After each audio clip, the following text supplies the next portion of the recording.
Hello guys, അപ്പോൾ എല്ലാവർക്കും കൂത്താംകുരുവിയിലേക്ക് സുസ്വാഗതം ഗായ്സ്. അപ്പോൾ നമ്മൾ ഇന്നത്തെ യാത്ര മലയപ്പൊതിക്കാണ് കേട്ടോ.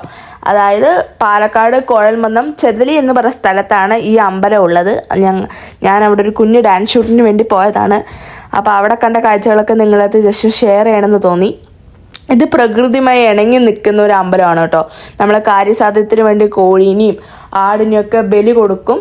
എന്നിട്ട് ഇവിടെ തന്നെ അത് പാചകം ചെയ്ത് കഴിക്കുന്നതാണ് അതിൻ്റെ ഒരു രീതി. പിന്നെ ഇവിടുത്തെ പ്രത്യേകത എന്താ വെച്ചാൽ ഈ അമ്പലത്തിൽ പൂജാരികളില്ല ഗൈസ്. നമ്മൾ ഭക്തർ തന്നെയാണ് പൂജാരികളായി മാറുന്നത്. അപ്പോൾ നിങ്ങൾ പാലക്കാട് വരുമ്പോൾ മസ്റ്റായിട്ട് വിസിറ്റ് ചെയ്യേണ്ട ഒരു പ്ലേസ് തന്നെയാണ് കേട്ടോ കാണാൻ.